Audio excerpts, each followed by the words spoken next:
कल्पना कीजिए, एक ऐसा भारत जो अब भी भारत नहीं बना था।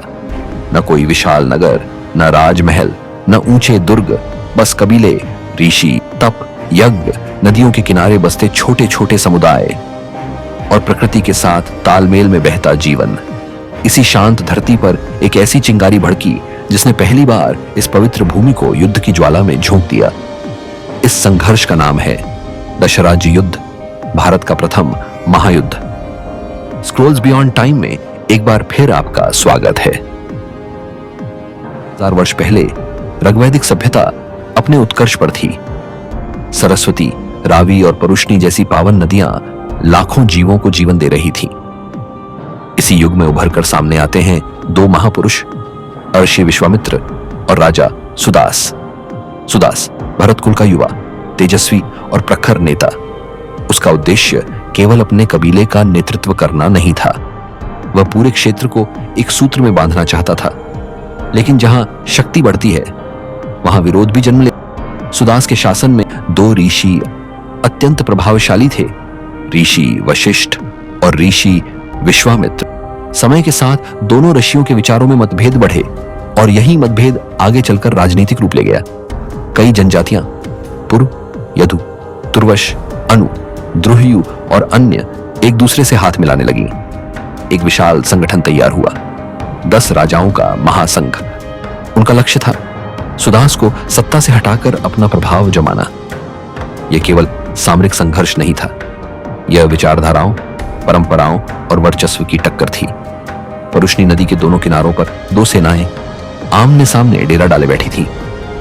हवा में घुला तनाव मानो रात के अंधेरे को और भी भारी बना रहा था।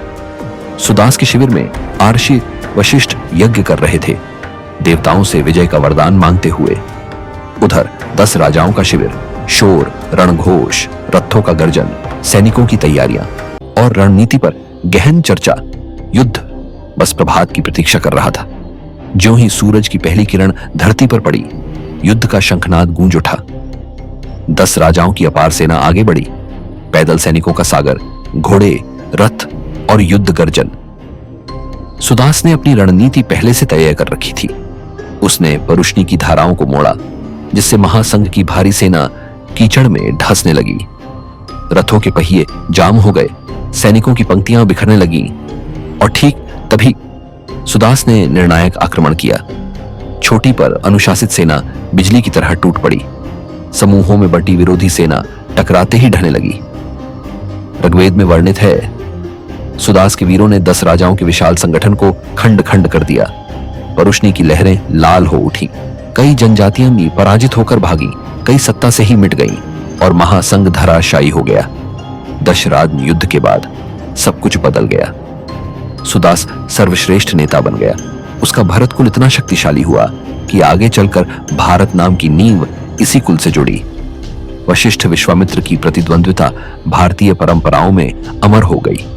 जनजातियों का स्वरूप बदल गया। कई जनजातियां विलुप्त हो गईं, कई उत्तर और पश्चिम की ओर सरक गईं, कई ने नए प्रदेश बसाए। यह संघर्ष बना भारत का प्रथम वर्णित युद्ध, जहां से एक संगठित राष्ट्र की सोच जन्म लेने लगी।